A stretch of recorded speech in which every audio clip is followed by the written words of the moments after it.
السلام عليكم ورحمة الله وبركاته. إن الحمد لله نحمده ونستعينه ونستغفره ونعوذ بالله من شرور أنفسنا ومن سيئات أعمالنا.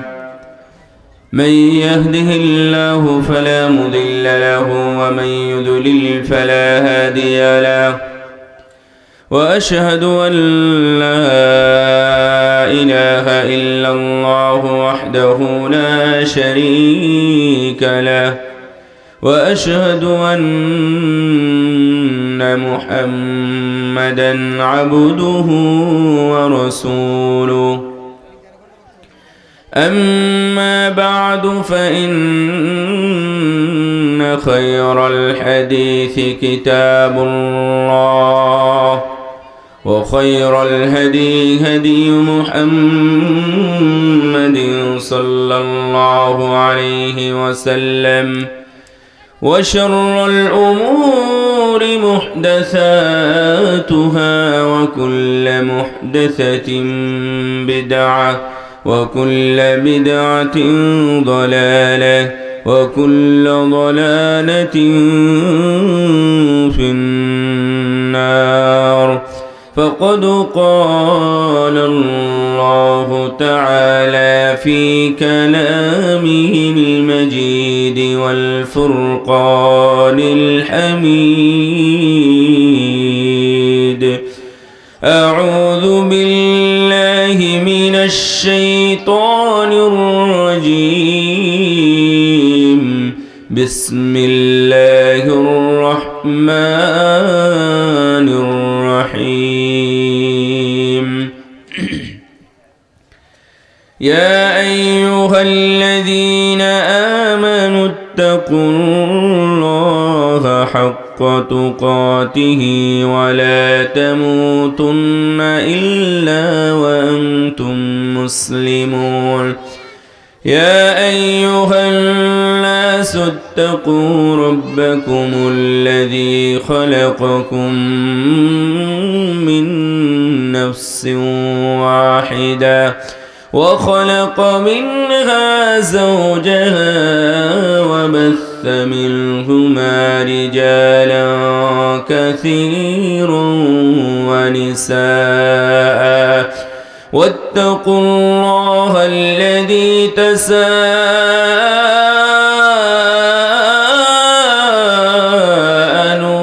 به والأرحام، إن الله كان عليكم رقيبا. يا أيها الذين آمنوا اتقوا الله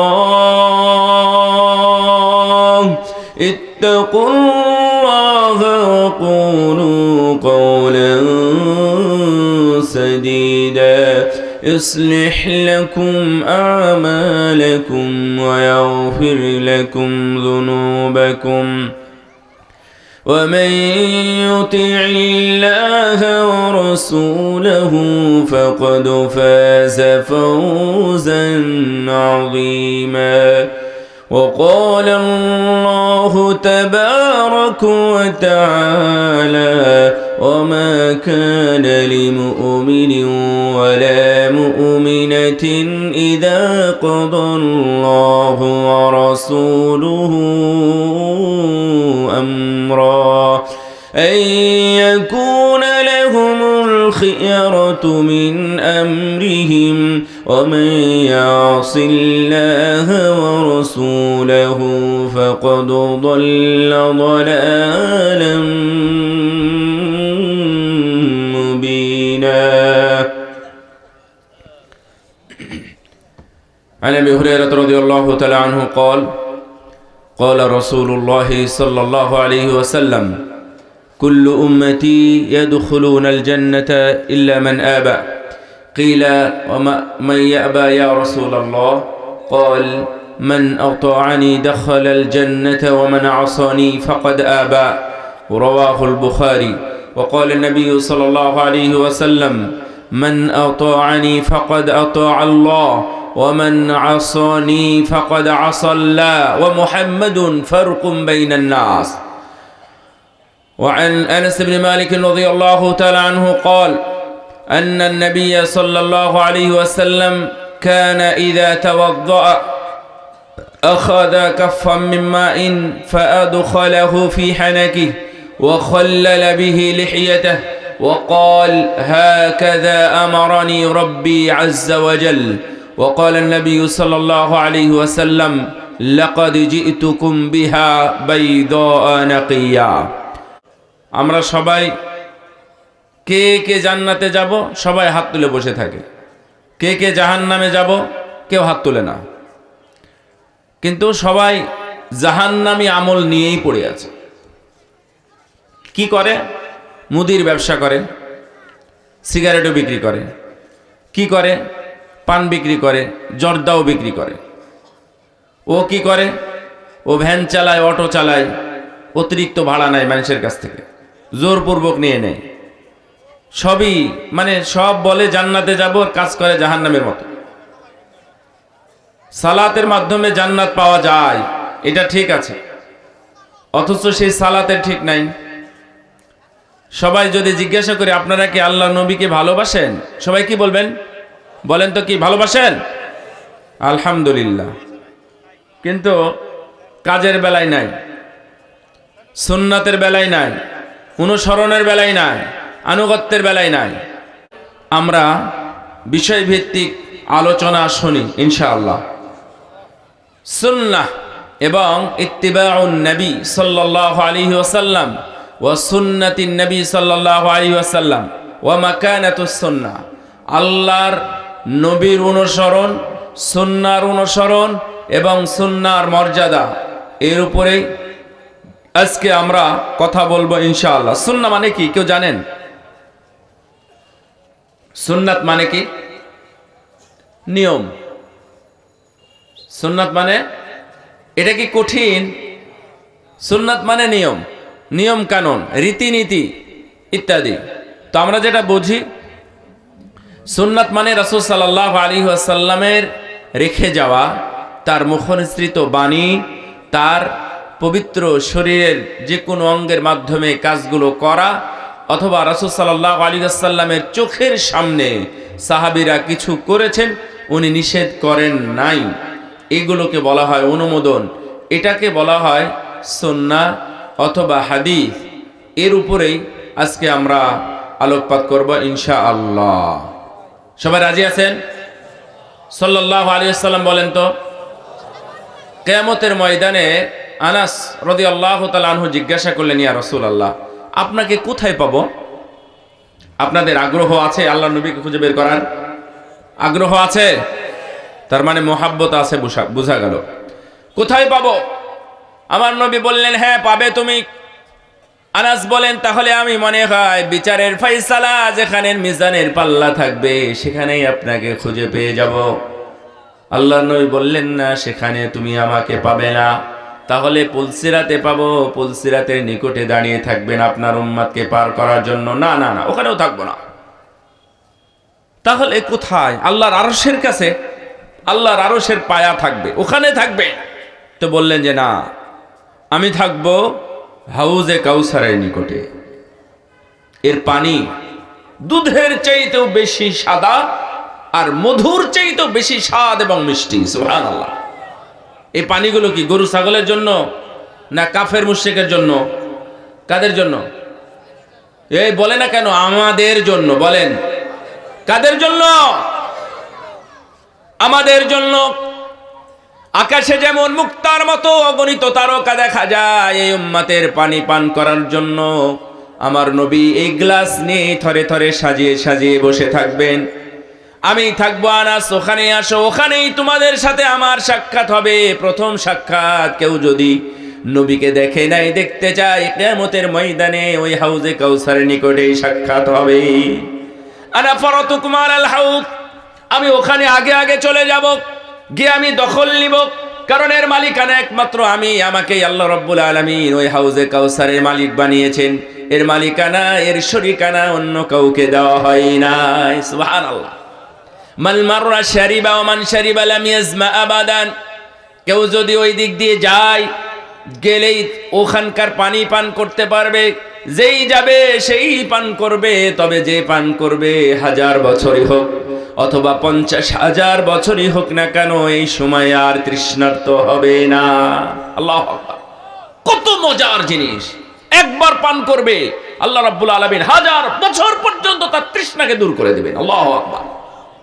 এই পানি পান করবেন, আশা আছে? কত ভাগ? 99 ভাগ না 100 ভাগ? খবরদার, 100 ভাগ আশা রাখবেন আল্লাহর কাছে। রাসূল সাল্লাল্লাহু আলাইহি ওয়াসাল্লামের সুন্নাহগুলো না মেনে যদি আপনি এমনিতে বলেন যে না হাউজে কাউসারে পানি খাবো, তাহলে হবে না। এই জন্য আমরা রাসূল সাল্লাল্লাহু আলাইহি ওয়াসাল্লামের প্রতি পূর্ণ আনুগত্য, মহাব্বত, ভালোবাসা এবং সুন্নাতের যে মর্যাদা আছে তার পরিপূর্ণ মর্যাদা আমরা দেওয়ার আজকে একটা সুন্দর ওয়াদা এবং অঙ্গীকার অথবা মনোবাসনা বা কামনা বা আল আজম কঠিনভাবে আমরা নিয়ত করবো ইনশাআল্লাহ। বলেন তো ইনশাআল্লাহ। মন ভরে সবকিছু বলবেন, ঠিক আছে? যেন কোনোটাই আল্লাহ রাব্বুল আলামিন আমাদের কথায় অসন্তুষ্ট না হন। আল্লাহুম্মা। কি করলেন? আল্লাহ রাব্বুল আলামিন যেন আমাদের উপর সর্বদাই সন্তুষ্ট থাকেন, আমিন। আল্লাহ যেন আমাদের উপর সন্তুষ্ট থাকেন, আমিন। قل إن كنتم تحبون الله فاتبعوني يحببكم الله ويغفر لكم ذنوبكم الله غفور رحيم قل أطيعوا الله والرسول فإن تولوا فإن الله لا يحب الكافرين হে নবী আপনি বলে দিন, হে নবী আপনি বলে দিন আপনার উম্মতকে, তোমরা যদি আল্লাহকে ভালোবাসতে চাও, তোমরা যদি আল্লাহর ভালোবাসা পেতে চাও, তাহলে তোমরা ওই আল্লাহর নয়, তোমরা আমার অনুসরণ করো। আল্লাহর অনুসরণ করতে হবে। তবে এই আয়াতে আল্লাহ রাব্বুল আলামিন বলছেন যে হে নবী আপনি বলে দিন তোমরা আমি মুহাম্মদ সাল্লাল্লাহু আলাইহি ওয়াসাল্লামের অনুসরণ করো। তাহলে অনুসরণ ছাড়া আল্লাহকে ভালোবাসা যাবে না। ভালোবাসা যাবে যদি যতই আপনারা এদিক ওদিক করেন না কেন, যদি মনে করেন যে না কোরআন মানলেই হবে, আল্লাহকে মানলেই হবে, আল্লাহই তো আমাদের সবকিছু, উনি আমাদের সৃষ্টিকর্তা পালনকর্তা, জান্নাতের মালিক তিনি, জাহান্নামের মালিকও তিনি, হাসরের ময়দানের একচ্ছত্র মালিকও তিনি, ইনি আমাদের জীবন দিয়েছেন, ইনি আমাদের মৃত্যু দান করবেন। সুতরাং আল্লাহর প্রতি যদি আমরা আনুগত্যশীল হই তাহলেই যথেষ্ট। তাহলে এই আয়াত কোথায় রাখবেন? অনেকে কেউ বাড়াবাড়ি করে। কয়েকটা কথা বলেনি যে আগে কোরআন পরে হাদিস, আগে ফরজ তারপরে সুন্নাত, তারপরে আগে আল্লাহ পরে নবী। এই ধরনের কথা বাজে কথা। এ কথার কোনো মূল্য নাই, ভিত্তিহীন, এবং এ কথার কোনো ফায়দা নাই। আপনারা এই পানিটা যদি খেতে চান, কোরআন দিয়ে পানি খাওয়া শুরু করতে পারবেন। ডান হাতে পানি খাবেন না, ধরবেন তো, বিসমিল্লাহ বলে খাবেন না। কোরআন দিয়ে শুরু করবেন না হাদিস দিয়ে? হাদিস দিয়ে শুরু। ওযু আপনি করতে পারবেন না কোরআন দ্বারা। ইয়া আইয়ুহাল্লাযীনা আমানু ইযা কুমতুম ইলাস সালাতি ফাগসিলু ওয়ুজুহাকুম ওয়া আইদিয়াকুম ইলাল মারাফিক وامسحوا برؤوسكم وأرجلكم إلى الكعبين ও মুমিনগণ তোমরা যদি সালাতের আগ্রহী হও, সালাতের জন্য নিয়ত করো, তাহলে দাঁড়াও, যাও ওযু করো, ওযুতে সর্বপ্রথম মুখমণ্ডলটা ধৌত করবে। এটা কোরআনের কথা। আপনাকে ওযুতে আগে মুখমণ্ডল ধন, কি ধন আগে? হ্যাঁ, তাহলে এটা ওযুটা আগে হাদিস দ্বারাই শুরু করতে হবে। বেকুব যারা বোঝে না, যারা আহলে কোরআন হয়ে আছে, মনে করছে আমি সব কিছু করে ফেলেছি, তুমি ওযুই করতে পারো না। আমার নবী বলেছেন কেউ যদি বিসমিল্লাহ না বলে তার ওযুই নাই। তা বিসমিল্লাহ কোথা থেকে শুরু করবা? কে তোমাকে বিসমিল্লাহ বলতে বললো? কোথায় দলিল পেলে তুমি? এই জন্য এটা ভুল কথা। কোরআন এবং সুন্নাহর মর্যাদা একই সমান, মানে শরীয়তের আহকামের ক্ষেত্রে একই সমান। আপনারা আবার ভুল বুঝবেন না যে আমি কোরআন হাদিস সমান করে দিয়েছি। একটা সালাতের ক্ষেত্রে, আহকামের ক্ষেত্রে, সিয়ামের ক্ষেত্রে, ওযুর ক্ষেত্রে, গোসলের ক্ষেত্রে, সর্বক্ষেত্রেই মনে রাখবেন যে কোরআন এবং সুন্নাহ একই জিনিস, একই সমান, একটার উপরে আরেকটা নয়। হ্যাঁ, বিসমিল্লাহ বলেন তো, বিসমিল্লাহ সবাই বললেন? এরা বলে না বিসমিল্লাহ। এর মধ্যে কয়টা অক্ষর আছে? 7টা। এটা কোরআনের অংশ, কোরআনের আয়াত। এই বিসমিল্লাহ বলার সঙ্গে সঙ্গে 7-10-এ 70টা নেকি আল্লাহ রাব্বুল আলামিন আপনার খাতায় লিখে দিবেন। এটা কোরআন, কোরআনের এটা মর্যাদা, পাওয়ারই ভিন্ন, মুজিজা। কিন্তু আপনি এটা বলবেন না যে আগে কোরআন দেখবো তারপরে হাদিস। এই থট, এই থিমিংটাই ভুল। খবরদার এমনটা করবেন না। তাহলে চলেন আমরা আগে রাসূল সাল্লাল্লাহু আলাইহি ওয়াসাল্লাম সম্পর্কে বলছিলাম। কুল ইন কুনতুম তুহিব্বুনাল্লাহ ফাত্তাবিউনি ইউহিব্বুকুমুল্লাহ। হে নবী, আপনি বলে দিন, তোমরা যদি আল্লাহকে ভালোবাসতে চাও তাহলে আমার নবীকে অনুসরণ করো, আমাকে অনুসরণ করো। আর যদি আমার অনুসরণ করো, মহান আল্লাহ তোমাদের ভালোবাসা দিবেন, ভালোবাসবেন। সুবহানাল্লাহ। আল্লাহর ভালোবাসা পাওয়ার জন্য আমাদের এটা একটা সুন্দর পদ্ধতি বা একটা কাজ, আল্লাহর নবীর অনুসরণ করতে হবে। আপনাদের চলা, বলা, খাওয়া, ঘুম, সালাত, সিয়াম, কথা বলা, কোরআন তেলাওয়াত, জিকির, সাদাকা, কুরবানি, মান্নত ইত্যাদি, জবাই, যা কিছু আছে সবগুলোতেই রাসূলের পদ্ধতি আছে নাকি নাই? আছে নাকি নাই? সব ক্ষেত্রে, সর্বক্ষেত্রে অনুসরণীয়। সুতরাং যারা যে যেখানে আছেন সর্বক্ষেত্রে আমরা রাসূল সাল্লাল্লাহু আলাইহি ওয়াসাল্লাম অনুসরণ করব। এখানে একটা কত সুন্দর মজার কথা দেখেন। আল্লাহ বললেন তোমরা নবীর অনুসরণ করো, তাহলে আল্লাহ ভালোবাসা দিবেন, এটা হলো। কিন্তু আল্লাহ বোনাস দিয়ে দিলেন আমাদেরকে। কি বোনাস? ওয়ায়াগফির লাকুম যুনুবাকুম, এবং অবশ্যই আল্লাহ রাব্বুল আলামিন তোমাদের গুনাহগুলো থেকে মুক্ত করে দিবেন। গুনাহ মাফ হয়ে যাবে। তার মানে আমরা বোনাস পেলাম। তোমরা যদি আল্লাহকে ভালোবাসতে চাও, নবীর অনুসরণ করো, আল্লাহ তোমাদের ভালোবাসবেন। কথা এই পর্যন্ত শেষ হওয়ার দরকার ছিল, কিন্তু আল্লাহ বোনাস দিয়ে দিলেন ওয়াগফির লাকুম, সঙ্গে সঙ্গে সাথে সাথে তোমাদের আল্লাহ ক্ষমাও করে দিবেন। সুবহানাল্লাহ। বলেন তো আস্তাগফিরুল্লাহ। সবাই বলেন আস্তাগফিরুল্লাহ। অভ্যাসী হবেন। কুল আতিউল্লাহ ওয়ার রাসূল ফাইন তাওয়াল্লাউ ফাইন্নাল্লাহা লা ইউহিব্বুল কাফিরিন। হে নবী, আপনি এটাও বলে দিন তোমরা আল্লাহর অনুসরণ করো এবং নবীর, তোমরা আল্লাহর অনুসরণ করো এবং রাসূলের অনুসরণ করো। যদি তোমরা কেউ মুখ ফিরিয়ে নাও, যদি তোমরা কেউ অপারগতা প্রকাশ করো, যদি আল্লাহর অনুসরণ করো, নবীর অনুসরণ করো না, কোরআনকে মানো অথবা হাদিসকে মানো না, তাহলে নিশ্চিত জেনে নাও তোমরা মুসলিম নও, তোমরা কাফের। আল্লাহ এই কাফেরদের মহব্বত করেন না। আল্লাহ মহব্বত করেন কাদের? কাফেরদের না মুমিনদের? কাদের ভালোবাসেন? আপনারা কোন দলের? মুমিনদের। মুমিন দলের বলেন আলহামদুলিল্লাহ। আল্লাহ আমাদেরকে মুমিন হিসাবে দুনিয়াতে পাঠিয়েছেন। আজকে আমরা কোরআন জেনেছি, কোরআন এর মাহফিলে আজকে উপস্থিত হয়েছি। সুবহানাল্লাহ, আলহামদুলিল্লাহ। وقالوا الحمد لله الذي هدانا لهذا وما كنا لنهتدي لولا أن هدانا الله। আল্লাহ রাব্বুল আলামিন বলেন মুমিনদের কথা, ওই আল্লাহর প্রশংসা যিনি আমাদেরকে হেদায়েত দান করেছেন। বলেন আলহামদুলিল্লাহ।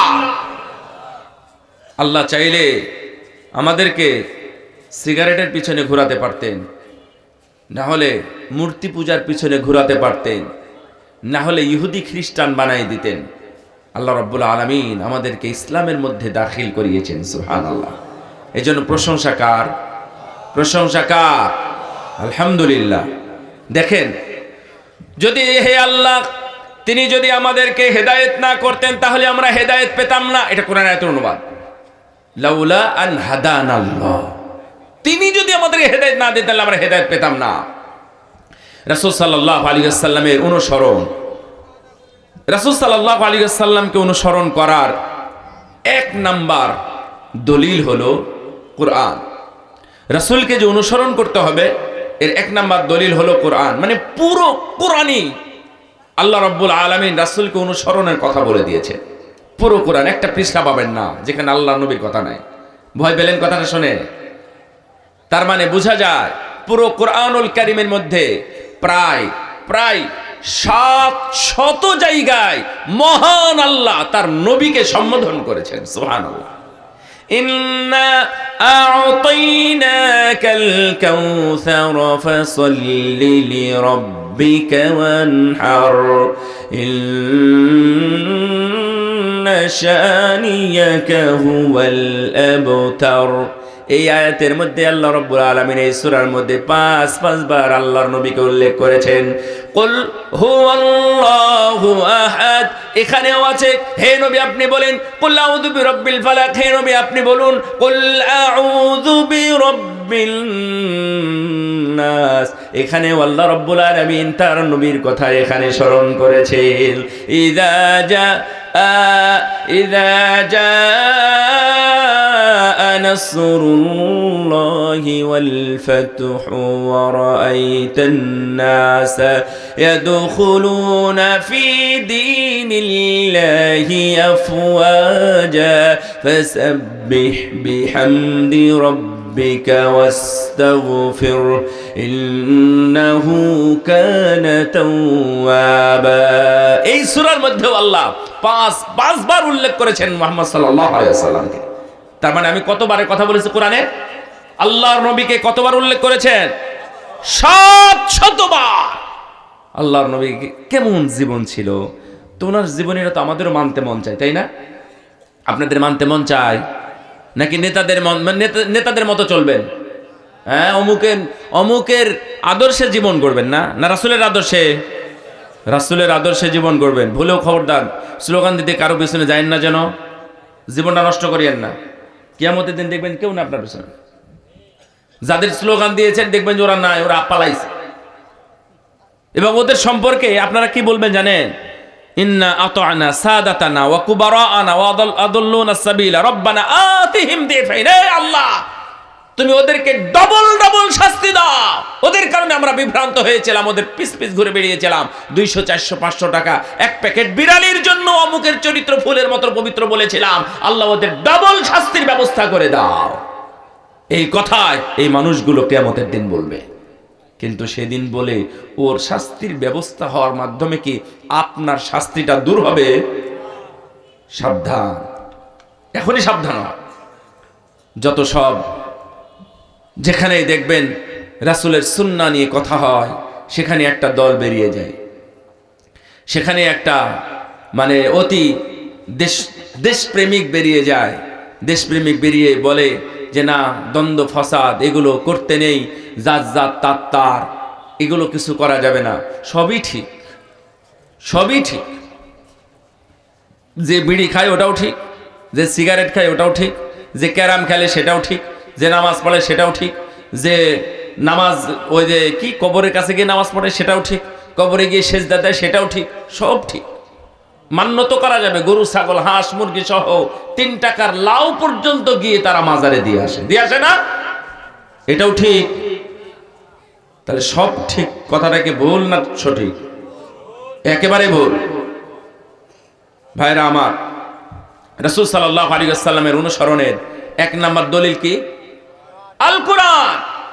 সাহাবীগণ এসে জিজ্ঞাসা করলেন আম্মা আয়েশা রাদিয়াল্লাহু তাআলা আনহাকে, আল্লাহর নবী সম্পর্কে আমরা জানতে চাই, রাসূলের জীবনী সম্পর্কে আমরা জানতে চাই। আয়েশা রাদিয়াল্লাহু তাআলা আনহা সুন্দর এবং স্বাভাবিক জবাব দিয়েছিলেন, কেন তোমরা কোরআন পড়ো না? এই তোমরা কি কোরআন পড়ো না? মা তাকরাউনাল কোরআন, তোমরা কি কোরআন পড়ো না নাকি? কোরআনই হলো রাসূলের জীবনী। সুবহানাল্লাহ। তাহলে রাসূলের জীবনকে যদি জানতে চায় তাহলে আপনি চলে যান কোরআনের মধ্যে। তাহলে কোরআন এক নম্বর দলিল, আল্লাহর নবীকে অনুসরণ করতে হবে। তাহলে আর কোনো এভিডেন্স দরকার আছে আমাদের? এখন একটু ব্যাখ্যা করা, একটু জানা যে আসলে রাসূল সাল্লাল্লাহু আলাইহি ওয়াসাল্লামের অনুসরণ করা উচিত। দেখেন আমরা একটু এগিয়ে যাই, তাহলে আরো ভালোভাবে বুঝতে পারবো আমরা যেহেতু অনুসরণ করব। আল্লাহ রাব্বুল আলামিন বলছেন, ওমা আতাকুমুর রাসূল ফাখুযুহু ওমা নাহাকুম আনহু ফান্তাহু। তোমাদের নবী তোমাদের যা দিয়েছেন তার অনুসরণ করো, আর যা নিষেধ করেছেন তা বর্জন করো। ওয়াত্তাকুল্লাহ, আল্লাহকে ভয় করো। ইন্নাল্লাহা শাদীদুল ইকাব, নিশ্চয় আল্লাহ রাব্বুল আলামিন কঠিন ভাবে গ্রেফতার করেন এবং শাস্তির ব্যাপারে কঠিন।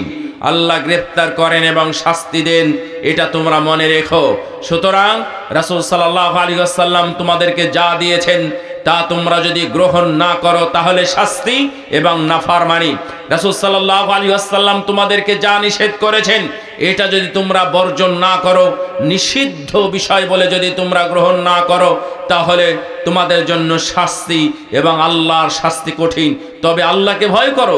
আল্লাহকে ভয় করবে আর রাসূল সাল্লাল্লাহু আলাইহি ওয়াসাল্লামকে মানবে না, এটা তো হয় না। এই জন্যই লাকাদ কানা লাকুম ফি রাসূলিল্লাহি উসওয়াতুন হাসানাতুন লিমান কানা ইয়ারজুল্লাহা ওয়াল ইয়াউমাল আখির ওয়া যাকারাল্লাহা কাসীরা।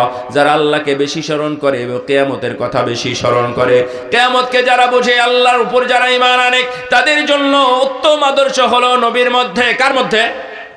রাসূলের মধ্যে হলো আমাদের জন্য উত্তম আদর্শ।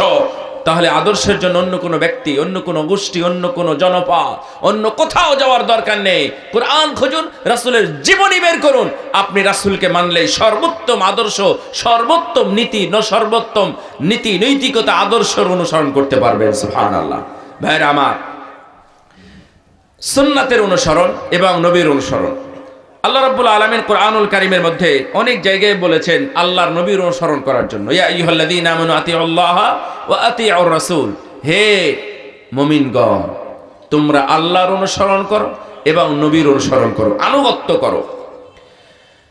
আরো আছে, ইয়া আইয়ুহাল্লাযীনা আমানু আতিউল্লাহা ওয়া আতিউর রাসূল ওয়া লা তুবতিলু আমালাকুম, হে মুমিনগণ তোমরা আল্লাহর অনুসরণ করো এবং নবীর অনুসরণ করো, আর তোমরা তোমাদের আমলগুলো বাতিল করিও না।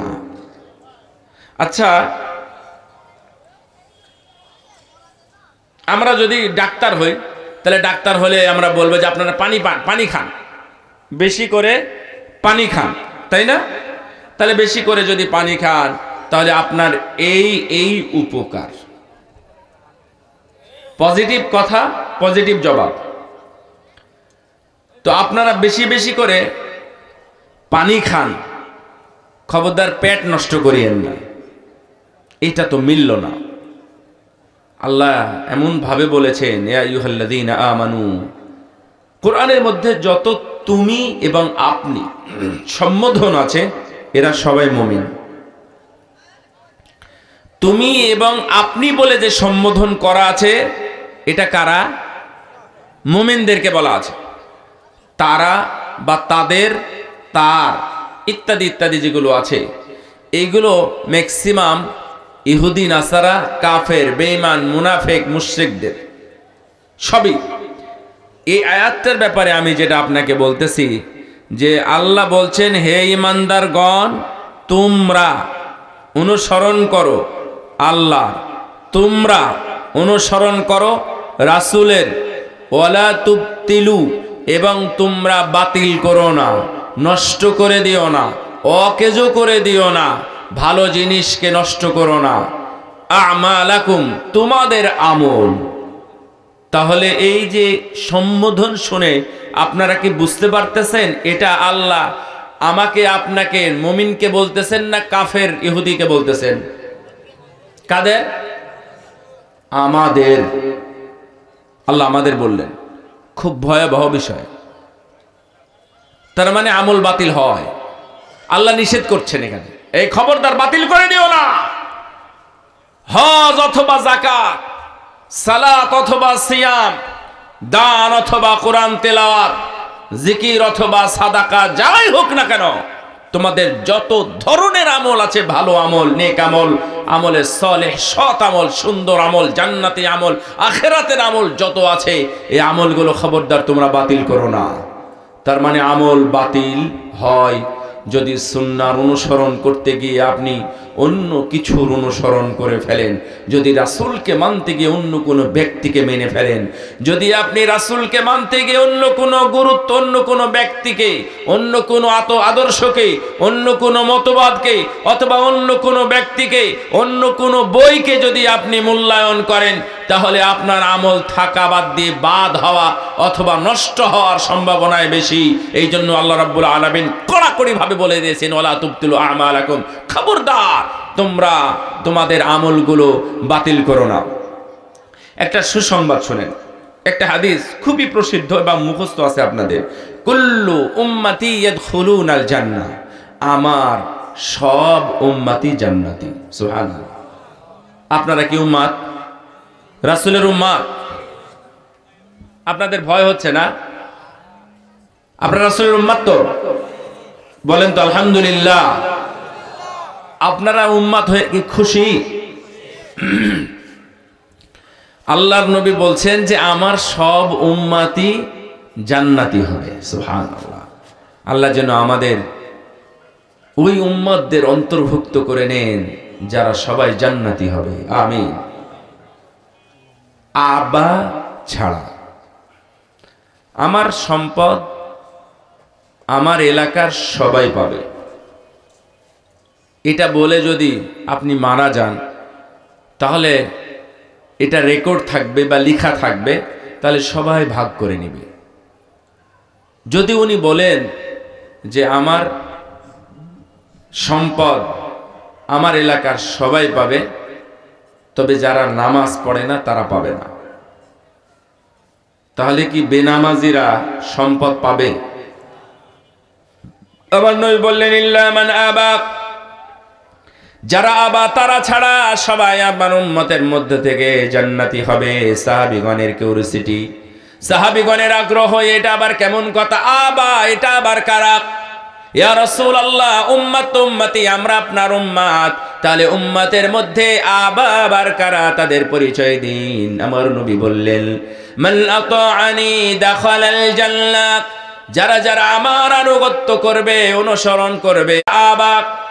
ওয়া মান আসানি, যারা আমার নাফরমান, যারা আমার সাথে নাফরমানি করে, যারা আমার সাথে বেঈমানি করে, যারা আমার সংযোজন বিয়োজন করে, যারা আমার শরীয়তে সন্তুষ্ট হয় না, যেটা ছিল তার চাইতে বেশি করে, আবার কোনোটা কমাই দেয়, তাদের ইচ্ছা মতো, তাদের হুজুরের মতো, তাদের বাপ দাদার মতো কোনোটা করতে চায়, এরা হলো আবা। এই আবারাই হলো জাহান্নামী। নাউযুবিল্লাহ। বলেন নাউযুবিল্লাহ। আপনারা কি আবা এই দলের অন্তর্ভুক্ত হবেন? সবাই মন থেকে বলতেছেন তো? একটা একটা করে বললে আবার মন খারাপ হয়ে যাবে আপনাদের, একটা করে বললেই মন খারাপ হয়ে যাবে। وَيَوْمَ يُحْشَرُ أَعْدَاءُ اللَّهِ وَيَوْمَ يُحْشَرُ أَعْدَاءُ اللَّهِ إِلَى النَّارِ فَهُمْ يُوزَعُونَ حَتَّى إِذَا مَا جَاءُوهَا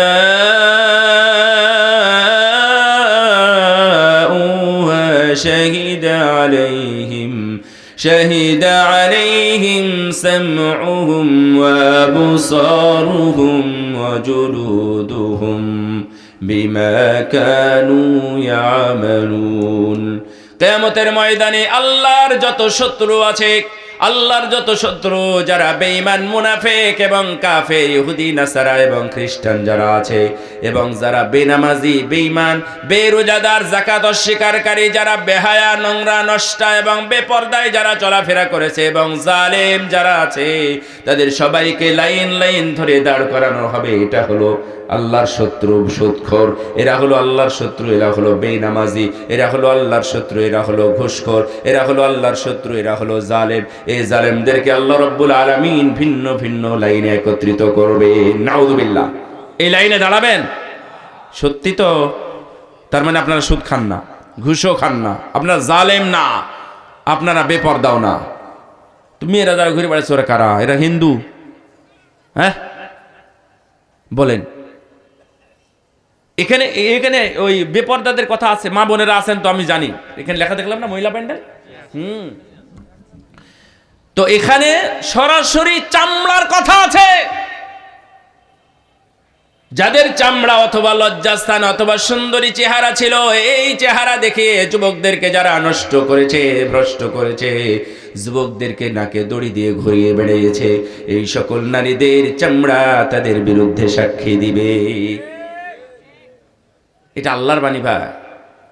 وقالوا لجلودهم لم شهدتم علينا قالوا أنطقنا الله الذي أنطق كل شيء وهو خلقكم أول مرة وإليه ترجعون।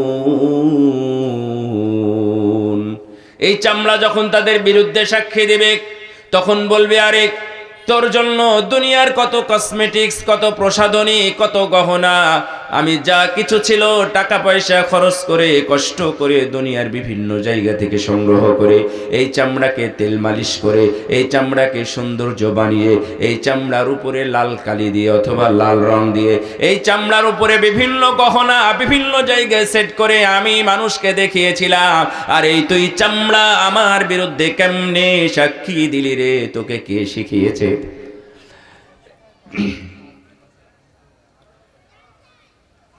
আমাদের এই চামড়ার জন্য দেখেন আমরা কত কি করি, তাই না? আর এই চামড়া যদি আমাদের বিরুদ্ধে সাক্ষী দেয় কি বলবেন? কিচ্ছু বলতে পারবেন না। এই জন্য মানুষ অস্বীকার করবে। যারা বেঈমান এবং নষ্ট, যারা বেপরদা, যারা দায়ুস, এরা বলবে যে আল্লাহ এই চামড়া আমার বিরুদ্ধে আমাকে জাহান্নামে দেওয়ার জন্য ও ষড়যন্ত্র করতেছে। এটা কোরআনের আয়াত, সূরা হামিম সাজদা 19, 20, 21, 22 পড়লে বুঝতে পারবেন। এই চামড়া বলবে না না না, আল্লাহ আমাকে কথা বলার ক্ষমতা দিয়েছেন, আর আমরা তো সেটাই বলবো যেটা আমরা চোখ দিয়ে দেখেছি, যেটা আমার সাথে করা হয়েছে আমি তো সেটাই বলবো। সুন্দরী মেয়ে দেখলে আমাদের গুনাহ হয় নাকি হয় না? এটা গুনাহ হয়, এটা তো আমাদের চিন্তা আছেই। আমরা তওবা করলে আমরা চাইলে মাফ পেতেই পারি। আস্তাগফিরুল্লাহ বলেন তো, আল্লাহ যেন আমাদের ক্ষমা করে দেন, আমিন। কিন্তু এখানে খতরনাক বিষয় হলো কি জানেন? ভয়াবহ বিষয় হলো যেই মহিলার চেহারাটা আমরা দেখলাম, এ তো আল্লাহর কাছে ক্ষমা চাইবে না। তার মানে গুনার নিয়ম হলো যে সিগারেট বিক্রি করতেছে এ আগে গুনাহগার, আর যে খাচ্ছে সে হলো পরে গুনাহগার। তাহলে আপনি হাজি হয়ে আপনি সিগারেট খান না, এটা আপনি প্রাউড ফিল করেন, আপনি খুব গর্ববোধ করেন, আপনি সিগারেট খান না কিন্তু আপনি বিক্রি করছেন। তাহলে যে খায় সে বড় গুনাহগার আগে গুনাহগার না যে বিক্রি করে সে বড় গুনাহগার? ক্লিয়ার কথা। আমি চোখ দিয়ে দেখে আমি গুনাহগার হচ্ছি, হ্যাঁ, আমি যদি লুকিয়ে ছাপিয়ে দেখতাম তাহলে আমি ডবল গুনাহগার হব। এটা আবার মনে রাখবেন, কিন্তু আমি দুইটা গুনাহগার হব। আমি দেখলাম একটা গুনাহগার আর গোপন তালাশ করলাম, জাসুসি করলাম, এই জন্য আর একটা গুনাহগার, দুই গুনাহগার, দুই গুনাহ একসাথে হবে। তার মানে তখন ওই মেয়েটা বেঁচে যাবে, ওই মেয়ে গুনাহগার হবে না। কিন্তু তুমি যখন একবারে ওপেন অর্ধলঙ্গ হয়ে যখন রাস্তা দিয়ে হেঁটে যাবা, যখন আমাদের চোখ দিয়ে দেখার কারণে আমাদের গুনাহ হবে, আল্লাহর কসম যত যুবক তোমাকে দেখে গুনাহ হবে সব যুবকের গুনাহগুলো তোমার খাতায় এবং ওই পরিমাণ গুনাহ তোমার ঘাড়ে জমা হবে। নাউযুবিল্লাহ। তাহলে এই চামড়া তো বিশাল বড় কাজ করবে সেই দিন। তখন আল্লাহ বলবেন যে ও ঠিক আছে, বুঝতে পারছি, তার মানে তুমি গুনাহ করেছো, তুমি অস্বীকার করেছো, ফেরেশতাদের খাতা অস্বীকার করেছো, তোমার হাত পা চোখ কান যেটা বলতেছে সেটাও তুমি অস্বীকার করতেছো, তাহলে আমাকে চতুর্থ স্টেপে যেতে হবে। চতুর্থ পদ্ধতি আছে আল্লাহর কাছে, আছে নাকি নাই? আল্লাহ স্বীকার করাতে পারবেন না?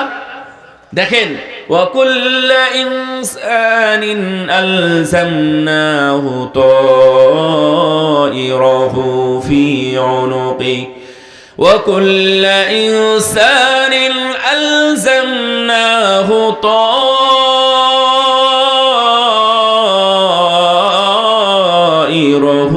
فِي عُنُقِهِ ونخرج له يوم القيامة كتابا يلقاه منشورا اقرأ كتابك كفى بنفسك اليوم عليك حسيبا। আমি প্রত্যেকটা মানুষের গলায় একটি করে ঝুলিয়ে দিয়েছি, একটা করে মেমোরি কার্ড ঝুলিয়ে রেখেছি। এই মেমোরি কার্ডের মধ্যে ক্যামেরা আছে, এই মেমোরি কার্ডের মধ্যে অডিও আছে, এই মেমোরি কার্ডের সাথে ভিডিও আছে, এই মেমোরি কার্ডের সাথে ছবিও তোলা আছে, এমনকি 3D পিকচারও আছে, অন্যান্য ডকুমেন্টারি এবং বর্ণনা সহ আছে।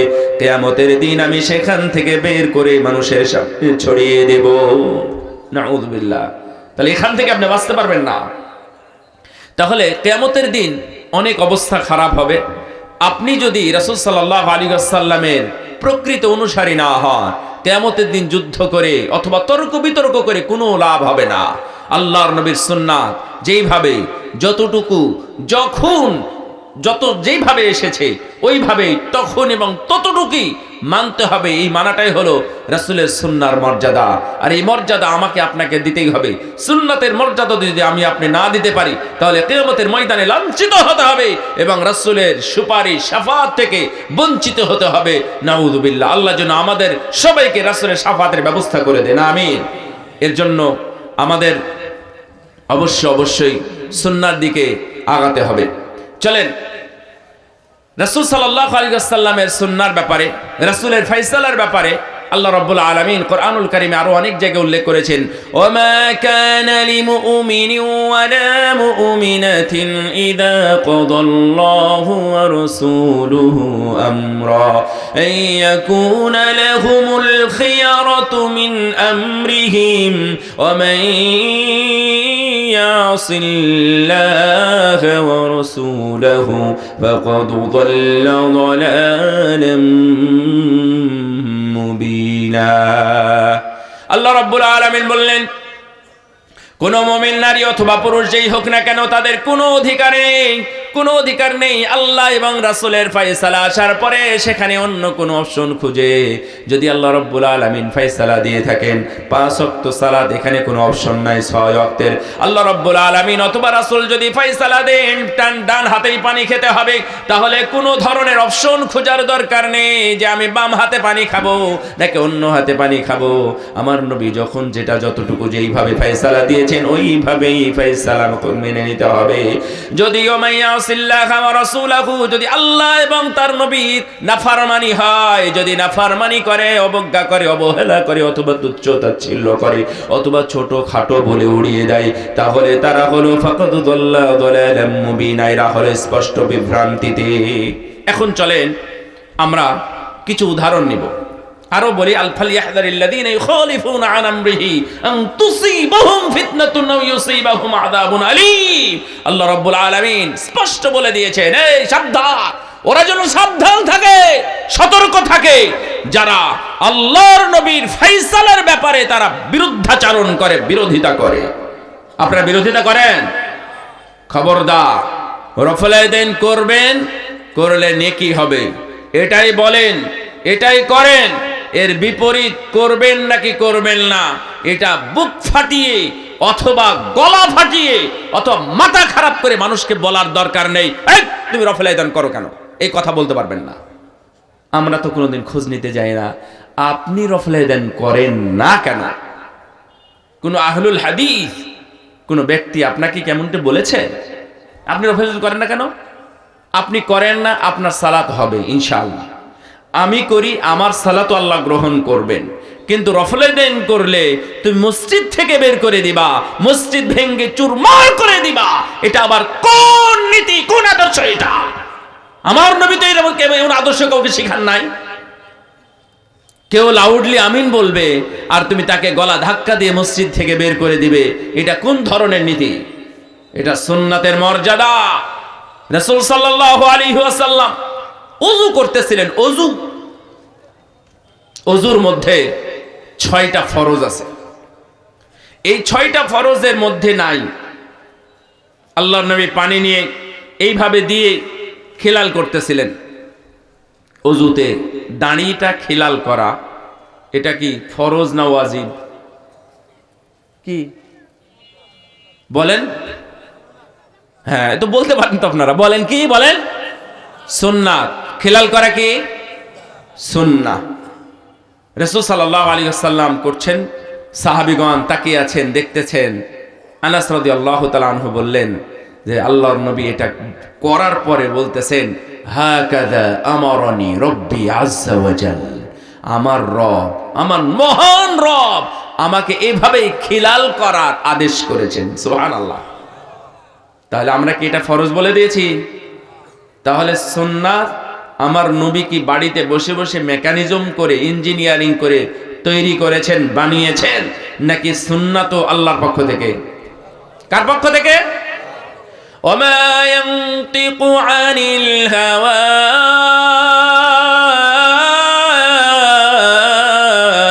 ইন হুয়া ইল্লা ওয়াহয়ুহা।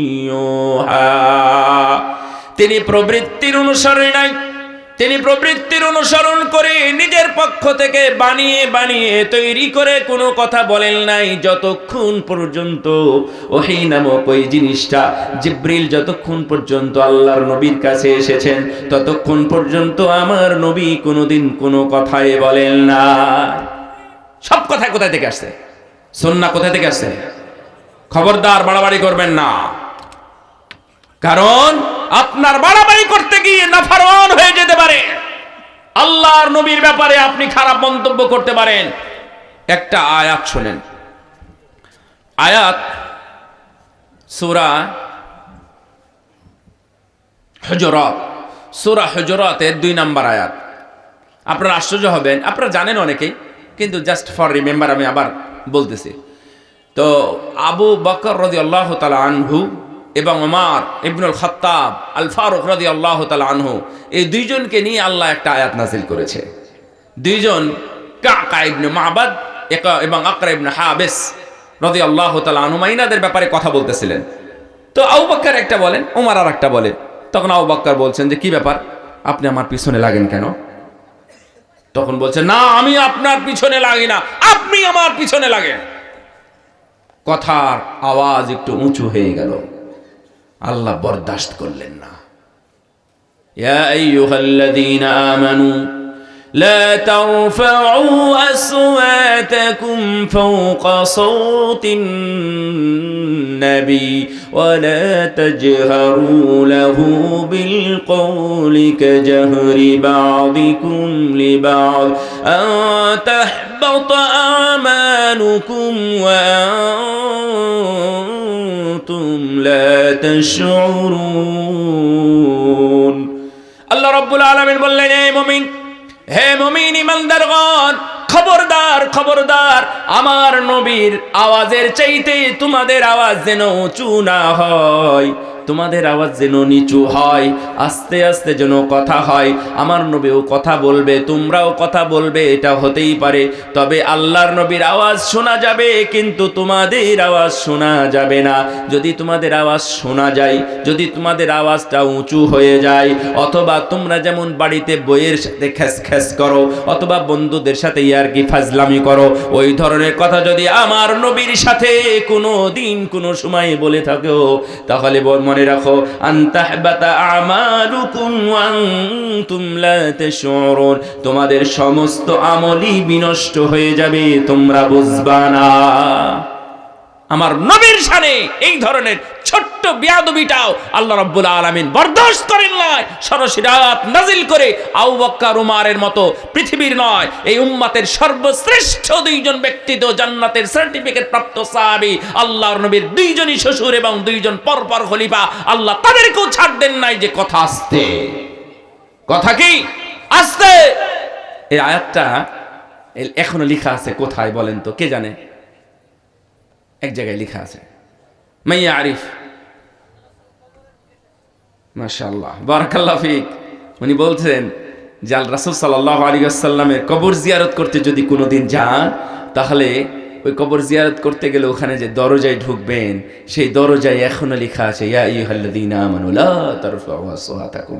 এই খবরদার, এখানে খ্যাস খ্যাস করবা না, ক্যাসম্যাস করবা না, জোরে জোরে কথা বলবা না। নবী আছে এখানে, এখানে ঘুমিয়ে আছেন কে? নবী। নবীর শানে, এই আল্লাহর নবীর শানের কত মর্যাদা, কত কি করেছেন রাসূল আল্লাহ রাব্বুল আলামিন। আর আপনি সেই নবীর ব্যাপারে একটা সুন্নাতকে নিয়ে একটা পায়ের সাথে পা ঠেকালে বলে পায়ের সাথে পা ঠেকাও কেন? এটা বেয়াদবি, লাথি মারো কেন? এটা কোন ধরনের কথা? আপনার ছেলে আপনার বুকের উপর লাফায় না? লাফায় নাকি লাফায় না? ছোট বাচ্চারা লাফায় না? মারবেন থাপ্পড় ফেরাউনের মতো। হ্যাঁ, তুই আমার বুকের উপর লাথি দিস? লাথি আমরা বুঝি না, লাথি কাকে বলে। আর আমরা নাকি পায়ে পা ভেড়ানোর সময় পায়ে লাথি দিই, এই ধরনের কথা, বাজে মন্তব্য করবেন না। আমি আপনাদের বলেছি যে আপনি ফাঁকা রাখেন, সালাত আদায় করেন, তাও সালাত কবুল হবে। রফুলাই দিন করেন না, করিয়েন না, নামাজ পড়েন, তাও ইনশাল্লাহ নামাজ কবুল হবে। কিন্তু কটূক্তি করবেন না, খবরদার। আমি আপনাকে এটা শিখাচ্ছি। আপনারা যদি কেউ এখানে থেকে থাকেন, আমার সাথে ক্লিয়ার কথা বলেন, ক্লিয়ার কথা বলেন। প্রয়োজনে আমার সাথে পার্সোনালি বসেন, আমাদের ছোট বাবুর বাসা আছে, ওখানে 4 তলায় আছি আমি, ওখানে এসে কথা বলেন, ইনশাল্লাহ কোনো সমস্যা নাই। তো আপনারা কটূক্তি করাটা ছেড়ে দিবেন। কেন জানেন? আর আরাইতাল্লাযী ইউকাযযিবু বিদ্দীন, এই আয়াত, এই সূরার শানে নজুল আপনাদের কারো জানা আছে হয়তো বা না। একজন হাত তুলেন তো, তাহলে একটু খুশি হব। আর আরাইতাল্লাযী ইউকাযযিবু বিদ্দীন, ওই তো পিছনে একজন হাত তুলেছে, আলহামদুলিল্লাহ, তাহলে আমি সফল। এই সূরার শানে নজুলটা একটু পড়ে দেখবেন। কটূক্তি করার কারণে আস ইবনু ওয়াইল আস-সাহমি, আমার এটা বিষয় না, আমি তাও বলতেছি, আস বিন ওয়াইল আস-সাহমি, এই লোক আল্লাহর নবীর সামনে কটূক্তি করেছিল, আল্লাহর নবীর সামনে শানে এটা ওটা বলেছিল। আল্লাহর নবী বরদাস্ত করতে পারেন নাই, আল্লাহ বিচার দিয়ে দিয়েছে। আল্লাহ, এই আস বিন ওয়াইল আস-সাহমি আমার সম্পর্কে এত কথা বলল, আমার মনটাই খারাপ হয়ে গেছে। আরে খারাপ হবে তো কি, সঙ্গে সঙ্গে আল্লাহ রাব্বুল আলামিন তার পায়ে কাঁটা ঢুকিয়ে দিয়েছে। তো কাঁটা ঢুকলে কি এটা বড় কোনো ব্যাপার নয় তো না? কাঁটা বের করবে ডাক্তার, কবিরাজ, হেকেম বা ইত্যাদি কত এক্সপার্ট ম্যান আছে কাঁটা বের করার, না হলে ওই জায়গাটুকু কেটে তুলে ফেলে দেবে। কিন্তু কাঁটা খুঁজে খুঁজে পাই নাই, আর খুঁজে পাই নাই, কাঁটা কোথায় গেল? সমস্ত ডাক্তার অথবা কবিরাজ সবাই মিলে দেখলো নাই, কাঁটা নাই। ওই জায়গাটা পচা শুরু হলো, দুর্গন্ধ হলো, তাকে বাড়ি থেকে বের করে দিল, বাড়ির কিনারায় পড়ে পড়ে মরতে থাকলো। তারই সন্তান হলো আব্দুল্লাহ, না তার নাতি হলো আব্দুল্লাহ, আব্দুল্লাহ ইবনে আমর ইবনে আস রাদিয়াল্লাহু তাআলা, এটা আপনারা জানেন, ওইদিকে যাচ্ছি না।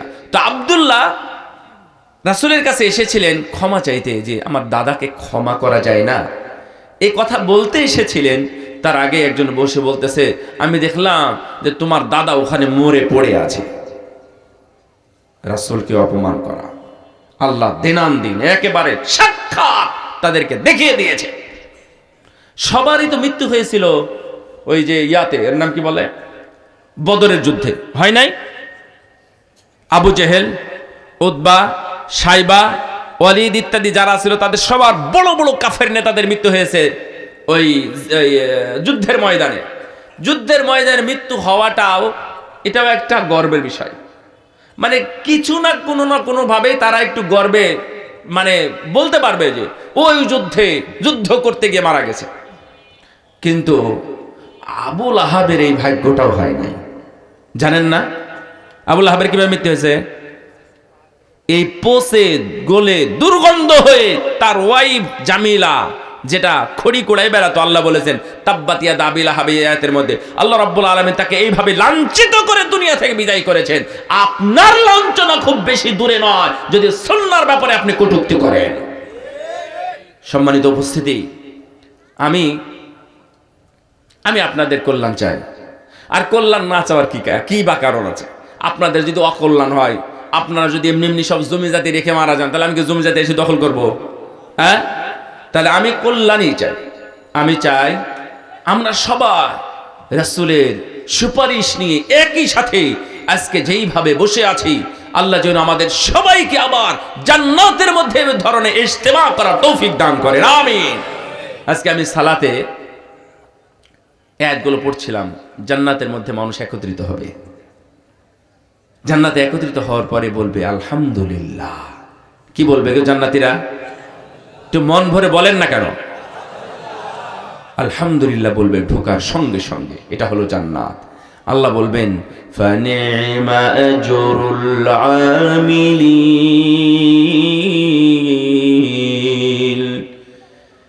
যারা সুন্দর আমল করেছে তাদের জন্য পুরস্কার, তাদের জন্য কত সুন্দরী পুরস্কার, কতই না ভালো পুরস্কার।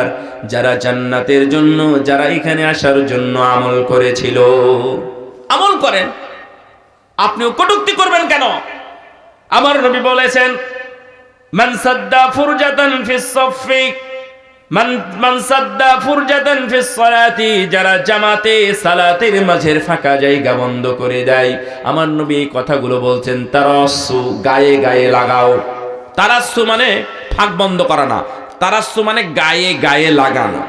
আপনারা যেমন একবারে আঁটো হয়ে বসে আছেন না, তারাসসু শব্দের অর্থ হচ্ছে গায়ে গায়ে লাগিয়ে দেওয়া। সুদ্দুল খালাল, তোমরা ফাঁকাগুলো বন্ধ করে দাও। সাওয়ু সুফুফাকুম, সাওয়ু সুফুফাকুম, তোমরা তোমাদের কাতারগুলো বরাবর করে নাও। ইস্তাউ ইস্তাউ ইস্তাউ, আল্লাহর নবী 3 বার ভাষাটা বলতেন, আমরা তো একবারই বলি না। সালাতে দাঁড়িয়ে ইমাম সাহেবের দায়িত্ব হলো কাতার সোজা করে নিন, ডানে বামে লক্ষ্য রাখুন, সামনের জায়গা পূরণ করুন, গায়ে গা মিলিয়ে দিন, ফাঁকাগুলো বন্ধ করুন, পায়ে পা লাগিয়ে দিন, কাব বিল কাব। এইভাবে বলাটা হলো ইমামের দায়িত্ব, মুয়াজ্জিনের দায়িত্ব না। দায়িত্ব কার না? মুয়াজ্জিন কোনো কথা বলতে পারবে না। আমি গত কয়েকদিন আগে ডক্টর আবুল কালাম আজাদ বাশার নাম শুনেছেন? এই ভদ্রলোক আর আমি একই সাথে এক মঞ্চে হাজির হয়েছিলাম। দেখা সাক্ষাৎ এমনিতে হয়েছে, কিন্তু সরাসরি একই মঞ্চে তেমন ওয়াজ হয় না। একই মঞ্চে উনি ওয়াজ করে চলে গেলেন, তারপরে আমি উঠলাম। তো আবুল কালাম আজাদ বাশার উনি নিজেই বলতেছেন যে আসলে পায়ে পা ভিড়াতে হয় না, এই ধরনের কোনো দলিল আমি খুঁজে পাইনি। উনি নিজেই বলতেছেন, উনি ইমাম এবং খতিব এবং হানাফি মসজিদে খুতবা দেন, মুনাজাত টোটালি করেন না, এবং এই কথাগুলো উনি সালাতের আগে বলেন। উনি বলতেছেন যে মুয়াজ্জিন বেটা বলবে কেন? আমার মুয়াজ্জিনকে আমি কড়া করে নিষেধ করে দিয়েছি, এই খবরদার বলবি না। মুয়াজ্জিন যদি এই কথা বলে তাহলে ইমামের মান থাকে? এখানকার সভাপতি উনি না আমাকে বলবেন আপনি এখন বক্তব্য দেন, তো উনি এখানে বসে আছেন, ওখান থেকে শ্রোতা যদি বলেন যে ঠিক আছে আপনাকে অনুমতি দিলাম, ওখান থেকে বললো আপনাকে অনুমতি দিলাম, এবার আপনি কথা বলতে পারেন, সভাপতির মান থাকলো? তাহলে মুয়াজ্জিন কিভাবে বলে? মাইক নিয়ে আগে বলে দাঁড়িয়ে কাতার সোজা করে নিন। বাপরে, এই কথা তোমাকে বলতে বলা হয় নাই। তোমার কাজ হলে ইকামত দেওয়া, আল্লাহু আকবার আল্লাহু আকবার আশহাদু আল্লা ইলাহা ইল্লাল্লাহ, এটা বলা। আর কোনো কথা বলতে পারবেন না আপনি। মুয়াজ্জিন শেষ, খলাস, বাকিটা ইমাম বলবে, এবং সেটা ইকামতের পরে। সম্মানিত উপস্থিতি, একটা কথা অনেক দূর চলে যাচ্ছে, এত দূর দরকার ছিল না। তার মানে রাসূল সাল্লাল্লাহু আলাইহি ওয়াসাল্লামের কত সুন্দর মর্যাদা দেখেন। আল্লাহ নবী বললেন কেউ যদি মাঝখানে ফাঁকা বন্ধ করে দেয়, আল্লাহ রাব্বুল আলামিন তাদের র‍্যাঙ্ক বাড়িয়ে দেন। আল্লাহু আকবার। র‍্যাঙ্ক বুঝে মর্যাদা না, খালি আপনারা মর্যাদা বুঝেন কেউ, আবার কেউ র্যাঙ্ক বুঝেন। র্যাঙ্ক যারা পুলিশ, আর্মি, বিডিআর ইত্যাদি যারা আছে, এদের জন্য র্যাঙ্ক এক র্যাঙ্ক থেকে আর এক র্যাঙ্ক, অথবা এক লেকচারার থেকে প্রফেসর হওয়ার জন্য 12 থেকে 18 বছর সময় লাগে। একজন লেকচারারকে যদি প্রফেসর হতে হয় তাহলে 18 বছর প্রায় সময় লাগে। যদি পিএইচডি থাকে তাহলে পিএইচডিদের জন্য প্রায় 12 বছর সময় লাগে। এই 12 বছরে দেখবেন সে প্রফেসর হয়ে গেছে। তাহলে আল্লাহ রাব্বুল আলামিন আমাদের কত সুন্দর পথ দিয়েছেন, পায়ে পা ভিড়ালেই আল্লাহ আমাদের সর্বোচ্চ র্যাঙ্ক বাড়িয়ে দেন। আল্লাহু আকবার। শুধু তাই নয়, ওয়াবানাল্লাহু লাহু বাইতান ফিল জান্নাহ, কেউ যদি পায়ে পা মিলিয়ে দেয়, মাঝের ফাঁকা বন্ধ করে দেয়, আল্লাহ রাব্বুল আলামিন তাদের জন্য জান্নাতের মধ্যে বাড়ি নির্মাণ করে দেন। সম্মানিত উপস্থিতি, আমরা সুন্নাতের মর্যাদা নিয়ে একটু কথা বলবো। কেন মর্যাদা বেশি এটাও বলবো। রাসূল সাল্লাল্লাহু আলাইহি ওয়াসাল্লাম বলছেন যে কেউ যদি সামিআ আল্লাহু লিমান হামিদা, এরপরে আপনারা কি বলেন? মাশাআল্লাহ, আপনাদের মুখস্থ আছে এবং আমলও করেন, বোঝা গেল।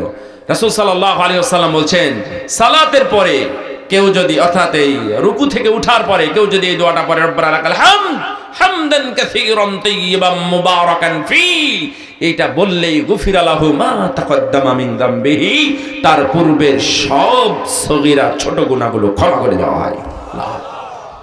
আর আমাদের দেশে কি নিয়ম? সামিআ আল্লাহু লিমান হামিদা, আল্লাহু আকবার, মানে বিশাল বড় বঞ্চিত করার একটা সিস্টেম বের করে রেখেছে। কেন? যদি আপনি সালাতটা আস্তে আস্তে পড়েন তাহলে আপনাকে ইমামতি থেকে বাদ দিয়ে দিবে। আমি আগে তারাবি পড়াইতাম এক সময়, মানে ছোটবেলায় হাফেজ হওয়ার পরে মানুষ আগে জানতো যে তারাবি না পড়ালে কোরআন ইয়াদ থাকে না। তো এটা আমার ক্ষেত্রেও হয়েছে। তো আমি মেলা দূর পড়াতে গেছিলাম, এই ময়মনসিংহ জামালপুর। তো আমাকে প্রায় দিনই বলতো যে হুজুর, একবারে আমার গল্প না কিন্তু, একবার আমাকেই সরাসরি বলতেছে, বলছে হুজুর গতকালকে তারাবিটা মাশাআল্লাহ খুব ভালো হয়েছে, গতকালকে দেখলাম যে আপনি 2 মিনিট কমই লেগেছে আগের দিনের চাইতে। তো আমি তো তখন আসলে আমি অনেক ছোটবেলায় হাফেজ হয়েছিলাম, এই জন্য অনেক বুঝটা আমার ভিতরে ছিল না। তা আমি মনে করতাম মনে হয় জোরে জোরে পড়াটাই হচ্ছে বাহাদুর। তা আমি আরো জোরে পড়তাম। পরে আমি একদিন পড়েছি মাত্র 22 মিনিটে 20 রাকাত সালাত। এটা শেষের দিকে, এটা অনেক সময় হয়ে যায়, কারণ তখন খুব দ্রুত তেলাওয়াতটা হয়, তেলাওয়াতটা দ্রুত হয়ে গেলে সালাতটা দ্রুত হয়ে যায়। তো আমি পড়েছি, তখন মানুষ দেখলাম তখন আরো বেশি খুশি হয়ে গেল। সেই দিন আমার মন খারাপ হয়েছে যে এত সংক্ষেপ সালাতের পরেও যদি আমার সালাত সুন্দর হয় তাহলে তো এর মধ্যে ঘাপলা আছে। তারপরে আর আমার পড়া হয় নাই। পরে নদপাড়া মাদ্রাসায় আলহামদুলিল্লাহ 12-13 বছর ওখানেই থাকছি, ওখানেই ইমামতি করছি। ওই মসজিদ প্রতিষ্ঠার পর থেকে নিয়ে এবং মদিনার যাওয়ার আগ পর্যন্ত, আমার মদিনার যাওয়ার আগ পর্যন্ত আমি ওখানে ইমাম ছিলাম, ওখানে তারাবি পড়াইতাম। যাই হোক, এখন আমি আপনাদেরকে সুন্নাতের মর্যাদা নিয়ে আমি 2-1 কথা বলবো। আপনারা চেষ্টা করবেন এগুলো গ্রহণ করার এবং এগুলো আমল করার। আর যদি কোনো সন্দেহ থাকে, যদি আপনাদের কোনো কথা থাকে, তাহলে আমাদেরকে একটু জানাবেন, আমরা আরো বিস্তারিত এটা বলে আপনার সন্দেহটা দূর করার চেষ্টা করব ইনশাআল্লাহ। রাজি আছেন তো? আল্লাহ যেন আমাদেরকে সহিহ সুন্নাহ, প্রকৃত সুন্নাহর অনুসরণ করার তৌফিক দান করে, আমিন। রাসূল সাল্লাল্লাহু আলাইহি সাল্লামকে আবু হুরায়রা রাদিয়াল্লাহু তাআলা আনহু জিজ্ঞাসা করলেন, ইয়া রাসূলুল্লাহ, কিয়ামতের দিন আপনার শাফাআত পাবে কারা? মানে আসআদ, বেশি সৌভাগ্যবান কারা ব্যক্তি হবে, মানে আগে সৌভাগ্যবান ব্যক্তি পাবে, জান্নাতে যাবে, এরা কারা? আল্লাহ নবী বললেন, আবু হুরায়রা, তুমি যেই প্রশ্ন করলে, প্রশ্ন আমাকে থেকেও কোনোদিন করে নাই, ফার্স্ট টাইম তুমি প্রথম ব্যক্তি আমাকে এই প্রশ্নটা করলে। তাহলে শোনো, হাদিসের প্রতি তোমার দুর্বলতা, হাদিসের প্রতি তোমার ভালোবাসা, এই জন্যই তুমি আমাকে প্রশ্নটা করতে পেরেছো। তবে তার উত্তর হলো আসাদুন নাসি বিশাফাআতি ইয়াউমাল কিয়ামাতি মান ক্বালা লা ইলাহা ইল্লাল্লাহ। বলেন তো লা ইলাহা ইল্লাল্লাহ, আবার বলেন। এটা আমি জিকির করাচ্ছি না, এটা শিখাচ্ছি। তবে এটাও জিকির, যেহেতু আফজালুজ জিকির, আপনি উচ্চারণ করলেই জিকির হয়ে যাবে। বিসমিল্লাহির রহমানির রহিম পড়েন তো সবাই। এই আয়াতটা কোরআনে কতবার আসছে বলেন? 114 বার। 114 বার এসেছে আয়াতটা। আপনি যে এখন পড়লেন 19টা অক্ষর সম্বলিত একটি আয়াত, এটা পড়ার সঙ্গে সঙ্গে আল্লাহ রাব্বুল আলামিন আমার এবং আপনার খাতায় 19টা অক্ষরের 10 করে যদি হয় তাহলে 190টা নেকি আল্লাহ লিখে দিয়েছেন। সুবহানাল্লাহ। আর যারা শিক্ষানবিশ, শিক্ষার্থী, ছাত্র, কোরআনের যারা ছাত্র আছেন, আল্লাহ রাব্বুল আলামিন শুধু 190টা নয়, আল্লাহ তাকে ডবল করে 380টা নেকি লিখে দিয়েছেন। সুবহানাল্লাহ। তাহলে কোরআন শিখবেন, জানবেন, কোরআনের সাথে মর্যাদা থাকলে আপনার নেকি হতেই থাকবে। তাহলে এটাও আপনি কোনোভাবে যদি পড়েন, কুল হুয়াল্লাহু আহাদ আল্লাহুস সামাদ, দুইটা আয়াত পড়েন তো। এটা শুনে আল্লাহর নবী একজনের ব্যাপারে বললেন তার জন্য জান্নাত ওয়াজিব হয়ে গেল। সুবহানাল্লাহ। দুইটা আয়াত। ইয়া রাসূলুল্লাহ, কি ব্যাপার, কেন ওয়াজিব হলো? তো বললেন যে ওই যে পড়ছে সূরা ইখলাসের মর্যাদা এত বেশি, দুইটা আয়াত পড়ার কারণেই আল্লাহ রাব্বুল আলামিন তাকে জান্নাত ওয়াজিব করে দিয়েছেন। সুবহানাল্লাহ। আমাদের জন্য কি বঞ্চিত করেছেন? আমরা যদি পড়ি তাহলে আল্লাহ চাইলে আমাদেরকে জান্নাত দিতে পারেন না? অবশ্যই পারেন। আমাদের সবাইকে যদি আল্লাহ রাব্বুল আলামিন আমাদের জান্নাত দান করেন, এই দুনিয়ার চাইতে আরো 10 গুণ, আরো 100 গুণ বেশি বড় জান্নাত দান করেন, তারপর আল্লাহ রাব্বুল আলামিন জান্নাতে এতটুকু পরিমাণও কমতি হবে না। সুবহানাল্লাহ। আল্লাহর জান্নাত এত প্রশস্ত এবং এত বিশাল, এই জন্যই আল্লাহর কাছে বেশি বেশি করে জান্নাত চাইবেন। আমি এই যেটা বলতেছিলাম ওইটা বলি। আল্লাহ নবী বললেন, শুনো, যারা অন্তর থেকে একনিষ্ঠভাবে, আন্তরিকভাবে লা ইলাহা ইল্লাল্লাহ বলবে, কিয়ামতের দিন আল্লাহ রাব্বুল আলামিন তাদের আগে আগে শাফাআতটা গ্রহণ করবেন। সুবহানাল্লাহ। তাহলে কিয়ামতের ময়দানে রাসূলের সুন্নাহ অনুযায়ী যদি আমরা লা ইলাহা করতে পারি, খবরদার কোন বক্তা যদি আপনাদেরকে পড়ায়, বলুন লা ইলাহা ইল্লাল্লাহ, এইভাবে যেভাবে বলে এইভাবে আপনারা জিকির করবেন না, বন্ধ রাখবেন, একেবারে বন্ধ। হুজুর বললেই কি আপনাকে এটা করতে হবে?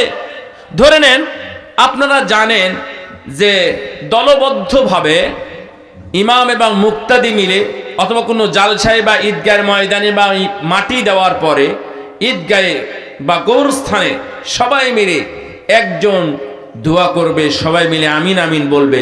এই পদ্ধতি সুন্নাত না বেদাত? এটা তো সমস্যারে বললেন, তাই না? কি এটা বেদাত? ধরেন এক হুজুর এখানে উঠলো, উনি মুনাজাত করলেন, তা আপনারা কি তখন আবার হাত তুলবেন? না, এটা ভুল বললেন। বলবেন যে না না না, এত বড় হুজুর, আলেম মানুষ, মুহাদ্দিস, মুফাসসির, মুজাদ্দিদ, ফুকাহা, উলামা, কুরামা, উজামা ইত্যাদি মেলা গুণ, তো উনি কি ভুল করেন? আপনি দেখবেন তা ওনার পিছনেই মানুষ হাত তুলে মুনাজাত করতেছে। আমরা বলেছি কন্টাক্ট করে বক্তা যদি টাকা নেয় তাহলে এটা কি নেওয়া যাবে? এটা কি আপনারা সবাই জানেন না কেউ কেউ জানেন? সবাই জানে। তো আপনারা কন্টাক্টওয়ালা বক্তাদের ডাকেন কেন? কেন? না না, এটা আশ্চর্য কথা। আপনার জালসা করতে হবে, এটা কি ফরজ? আল্লাহ কি আপনাকে এখন নাজিল করলো যে এখনই জালসা কর, ওকে দিয়েই জালসা করতে হবে? এটা আপনাকে কেউ বলেছে? আপনারা ডাকলেন কেন? সাবধান, দোষ সবসময় আলেমের না, দোষ সবসময় বেদাতি বক্তার নয়, দোষ সবসময় কন্টাকি বক্তার নয়, দোষ আমাদেরও আছে। আমাদের ওকেই দরকার, ওকেই নিয়ে আসতে হবে, নিয়ে এসে আপনার ওয়াজ শুনতে হবে। আপনারা এটা জানেন, বুঝেন, ফতুয়াও আপনারা জানেন, আর জিজ্ঞেস করা লাগে না। অথচ জানা শোনার পরেও আপনি দেখবেন ৭০,০০০ টাকা কন্ট্যাক্ট করে বক্তা নিয়ে আসতেছে। ও কি শোনাবে? কোথাকার কত কিস্সা কাহিনী ইত্যাদি আছে, সেটা নিয়ে সবাই বসে থাকবে। ভাইরা আমার, সুন্নাতের মর্যাদা নিয়ে রাসূল সাল্লাল্লাহু আলাইহি ওয়াসাল্লাম বলছেন, আনা কি জিতুকুম বিহা বাইদা নাকিয়া, হে আমার উম্মতেরা শোনো, আমার সাহাবীরা শোনো, আজকে তোমরা আমার সামনে তাওরাত পড়তেছ, আমি কোরআন নিয়ে এসেছি, ইসলাম নিয়ে এসেছি। আজকে যদি মুসা আলাইহিস সালাম জীবিত থাকতেন, মুসা নবীও যদি জীবিত থাকতেন, তাহলে ওনার উপর ফরজ করা হতো আমাকে অনুসরণ করার জন্য। আমার অনুসরণ করা ছাড়া মুসা আলাইহিস সালামের কোনো পথ ছিল না। আর তোমরা আমার সামনে তাওরাত পড়ো কিভাবে? এটা পড়া যাবে না। মনে রেখো, লাকাদ জিতুকুম বিহা বাইদা নাকিয়া, আমি তোমাদের কাছে যেই ধর্ম, যেই পথ, যেই আদর্শ নিয়ে এসেছি, এটা স্পষ্ট, ঝলমলে সূর্যের মতো স্পষ্ট। এর মধ্যে কোনো অন্ধকার নাই, এর মধ্যে কোনো বাঁকা নাই, এর মধ্যে কোনো তেড়া নাই, এর মধ্যে কোনো জাল নাই, জয়ীব নাই, বানোয়াট নাই। যা এসেছে সবই কোথায়? আল্লাহ প্রদত্ত। সুতরাং এর মধ্যে কোনো সন্দেহ নাই, কোনো জাল নেই। এর নাম হলো ইসলাম। তাহলে এই ইসলামের ব্যাপারে আমার আপনার কোনো সন্দেহ আছে? কোনো সন্দেহ নাই। আল্লাহ রাব্বুল আলামিন বললেন, রাসূল সাল্লাল্লাহু আলাইহি ওয়াসাল্লাম সম্পর্কে এমনই বলেছেন, ওয়ালাউ তাকাওয়ালা আলাইনা বা'দাল আকাবিল লাআখাযনা মিনহু বিল ইয়ামিনি সুম্মা লাকাতa'না মিনহুল ওয়াতিল ফামা মিনকুম মিন আহাদিন আনহু হাজিজিন। আমার নবী অর্থাৎ তিনি কোনো বানিয়ে কথা বলেন নাই, কোনো কথা রচনা করেন নাই। যদি তিনি কোনো রচনা করতেন, তাহলে আমি ডান দিক থেকে, তাহলে ডান হাতে আমি গ্রেফতার করতাম, হ্যান্ডকাপ পরায় ফেলতাম। এরপরে আমি তার অতীন, এখানকার একটা শিরা উপশিরা আছে, এখানকার একটা রোগ আছে যা অন্তরের সাথে সম্পৃক্ত।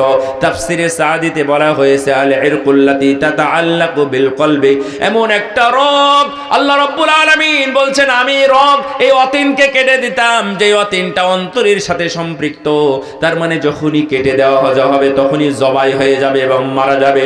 আমি আল্লাহ তার অতীন কেটে দিতাম। তোমাদের কারো কোনো শক্তি ছিল না, কারো কোনো সামর্থ্য ছিল না, এটাকে থেকে তোমরা প্রতিরোধ করো। তাহলে রাসূল সাল্লাল্লাহু আলাইহি ওয়াসাল্লাম বানিয়ে কোনো কথা বলেন নাই। একদিনের ঘটনা শুনেন। আপনারা যারা আরবি, কিছু আরবি জানেন, একটা ছোট্ট কথা শুনলেই হবে। আইনাস সাইল, আইনাস সাইল, তার মানে প্রশ্নকারী কোথায়। যারা আলেম ওলামা আছেন ওরা তো বুঝেনি। এইটা হাদিসের বিভিন্ন জায়গায় খুঁজলে প্রায় 12-13 জায়গাতে পাওয়া যায়। আইনাস সাইল, আমি আপনাকে স্পষ্ট করে বুঝাই, শরীয়ত সুন্নাত কত স্বচ্ছ এবং কত সুন্দর। তার মধ্যে কোনো সন্দেহ নাই, কোনো অবজ্ঞাও করতে পারবেন না এবং কোনো তুচ্ছতাচ্ছিল্য করতে পারবেন না। এটা ছোট খাটো বলে উড়িয়ে দিতে পারবেন না। এটার শুধু মর্যাদা আর মর্যাদা, প্রত্যেকটার মর্যাদায় আলাদা। আল্লাহর নবী বলছেন, কেউ যদি লাউডলি আমিন বলে, ইমাম মুক্তাদি এবং ফেরেশতার সাথে যদি আমিন মিলে যায়, তাহলে তার পূর্বের সব সগীরা গুনাহ ক্ষমা হয়ে যায়। সুবহানাল্লাহ। এত সুন্দর একটা ছোট্ট একটা কাজ। আল্লাহর নবী বলেছেন, ওযুর পরে কেউ যদি কালেমা শাহাদাত পড়ে, কি পড়ে?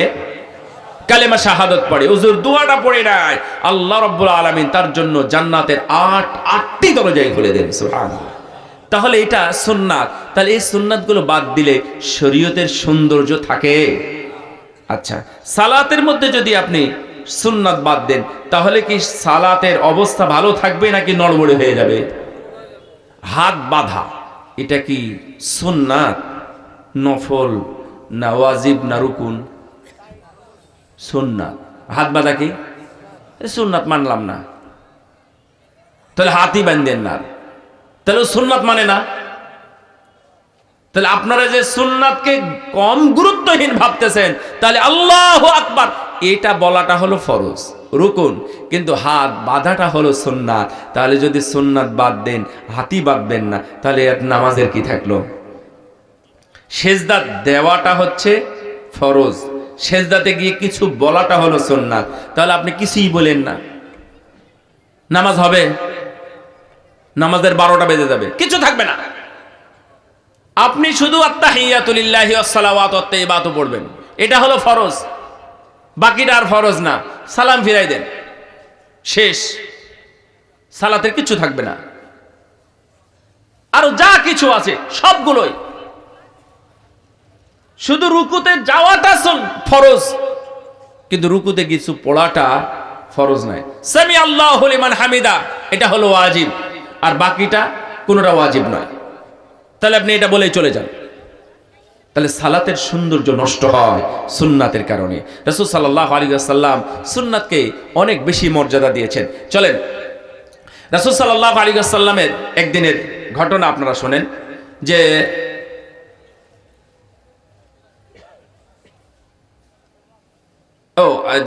একদিন কাফের মুশরিকরা এসে জিজ্ঞাসা করছেন রাসূল সাল্লাল্লাহু আলাইহি ওয়াসাল্লামকে, আপনাকে আমরা 3টা প্রশ্ন করব, যদি আপনারা উত্তর দিতে পারেন তাহলে আমরা সবাই ইসলাম গ্রহণ করব। প্রস্তাবটা কি খারাপ ছিল?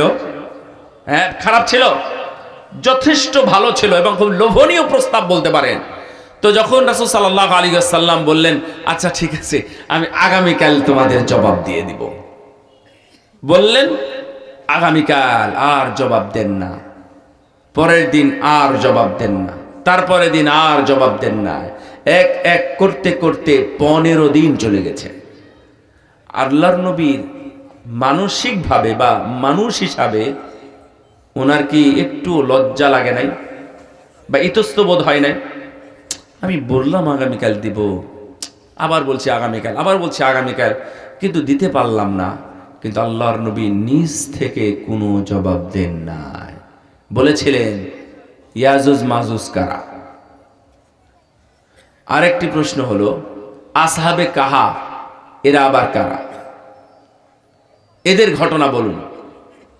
আরেকটা হলো ইউসুফ আলাইহিস সালাম কে ছিলেন, উনার ঘটনা বলুন। 3টা প্রশ্নের উত্তর আল্লাহ নবী বললেন ঠিক আছে আমি আগামীকাল দিয়ে দেব, দেন নাই, বলেন নাই। আল্লাহ রাব্বুল আলামিন আয়াত নাযিল করলেন, ওয়ালা তাকুলান্না লিশাইইন ইন্নী ফাঈলুন যালিকা গাদা ইল্লা আন ইয়াশা আল্লাহ। হে নবী, আপনি আগামীকাল বলবো, আগামীকাল করব এমন কথার কখনোই বলবেন না। যদি কোনো দিন বলতে হয় সঙ্গে সঙ্গে বলে দিবেন ইনশাআল্লাহ। কি বলবেন? কি বলবেন? শিখলেন তো? আমার নবী ইনশাআল্লাহ না বলার কারণে একদিন নয়, 2 দিন নয়, 15 দিন ওহী বন্ধ হয়ে গেল। আল্লাহর নবী চিন্তায় পড়ে গেলেন, কি না অপরাধ হলো, কি এমনটা করলাম। আল্লাহ রাব্বুল আলামিন আয়াত সহ সূরা কাহাফ নাজিল করে ইয়াজুজ মাজুজ সম্পর্কে, জুলকারনাইন সম্পর্কে এবং আসহাবে কাহাফ সম্পর্কে, জুলকারনাইন না, এটা ইউসুফ আলাইহিস সালাম না, জুলকারনাইন সম্পর্কে প্রশ্ন করেছিলেন। জুলকারনাইন সম্পর্কে অথবা বাদশাহ সেকেন্দার সম্পর্কে এই 3টা বিষয় আল্লাহ রাব্বুল আলামিন জানিয়ে দিলেন সূরা কাহাফ নাজিলের মাধ্যমে এবং শিক্ষাও দিলেন আগামীকাল থেকে, এখন থেকে তুমি কথা বলার পূর্বেই বলবে ইনশাআল্লাহ। ইনশাআল্লাহ টাকা হারা গেছে এটা আর বলার দরকার নেই, বলবেন যে ইনশাআল্লাহ বাজারে যাই, ইনশাল্লাহ বাজার করব, বাজারে যাই ইনশাল্লাহ বাজার করব, এটা বললে আলহামদুলিল্লাহ আর কোনো সমস্যা নেই। কিন্তু টাকা হারানোর পরে আপনি আমল শুরু করবেন যে না ইনশাল্লাহ টাকা হারাই গেছে, এটা বলার দরকার হবে না। আসলে কে কখন কোথায় কোনটা বলতে হয় এটা আমাদের জানা ছিল না। আমি একটা গুরুত্বপূর্ণ কথা বলছিলাম, আমি আপনাদের বুঝাতে পারবো না, এই জন্য আমি এদিক ওদিক যাচ্ছি। আমি বলছিলাম আইনা সাইল, হ্যাঁ প্রশ্নকারী কে? এইটা বলার কারণ হলো রাসূল সাল্লাল্লাহু আলাইহি ওয়াসাল্লামকে যখন প্রশ্ন করা হয়েছিল তখন তিনি সেই প্রশ্নের উত্তর জানতেন না। কথা বুঝেন? তার মানে এই ধরনের প্রশ্ন প্রায় 12টি জায়গায় আছে, আরো বেশি জায়গায় থাকতে পারে। আল্লাহর নবী উত্তর জানেন না। আল্লাহর নবী বানিয়ে বানিয়ে কোনো উত্তর দিলে সেই উত্তরটা দুনিয়ার সব মানুষের উত্তরের চাইতে ভালো হতো না খারাপ হতো? কি হতো? ভালো হতো। কিন্তু তার চাইতে ভালো জবাব কোথায়? আল্লাহর কাছে। এই জন্য আল্লাহর নবী কখনোই প্রশ্নের উত্তর দেন না, উনি চুপ ছিলেন। আমার নবীকে এসে জিজ্ঞাসা করলো আমার কাপড়ে আতর ভরে গেছে, হেরামের কাপড়, সাদা কাপড়ে আমি কি করবো ইয়া রাসূলুল্লাহ, আমাকে এখন বলুন। আল্লাহর নবী কোনো জবাব দিতে পারলেন না, উত্তর জানা নাই। আমরা হয়তোবা বলে ফেলবো কাপড় চেঞ্জ করে ফেলো অথবা ধুয়ে ফেলো, কোনো একটা বলবো। আল্লাহর নবী কোনো জবাব দিলেন না। কিছুক্ষণ পরে এসে বললেন আইনা সাইল, কে যেন আমাকে এই বিষয়ে প্রশ্ন করলো, কাপড়ে যদি আতর ভরে যায়, কাপড়ে যদি আতর লাগানো হয়ে যায় তাহলে কি করতে হবে, কে প্রশ্ন করলো? তখন সাহাবী উত্তর দিলেন, আনা দা হুয়া ইয়া রাসূলুল্লাহ, আমি সেই ব্যক্তি, আপনাকে প্রশ্ন করেছিলাম। তার মানে আল্লাহর নবী তখন বললেন, তাহলে তুমি কাপড়টা খোলো, খোলার পরে এটা ধোও, ধোয়ার পরে তুমি এই কাপড়টা আবার পরো। তার মানে এই ছোট্ট জিনিসটা রাসূল সাল্লাল্লাহু আলাইহি ওয়াসাল্লাম উত্তর দেন নাই। ভাইরা আমার, আপনারা স্বচ্ছতা, আল্লাহ নবীকে জিজ্ঞেস করা হলো, মাতা তাকুমুস সাআ, কিয়ামত কখন হবে? সাহাবী প্রশ্ন করেছিলেন না? প্রশ্ন করা হয়েছিল, মাতা তাকুমুস সাআ, কিয়ামত কখন? হ্যাঁ, রাসূল সাল্লাল্লাহু আলাইহি ওয়াসাল্লাম কোনো জবাব দেন না। জবাব না দিয়ে তিরমিজির বর্ণনায় আছে, সহিহ বুখারীর বর্ণনাতে নাই, তিরমিজির বর্ণনায় আছে, অনেক পরে জিজ্ঞাসা করলেন, কে যেন আমাকে কিয়ামত সম্পর্কে জিজ্ঞাসা করলো। তখন ওই লোকটা এগিয়ে এসে বললেন যে আমি প্রশ্ন করেছিলাম। রাসূল সাল্লাল্লাহু আলাইহি সাল্লাম বললেন, তাহলে তুমি কি প্রস্তুতি নিয়েছো কিয়ামতের জন্য?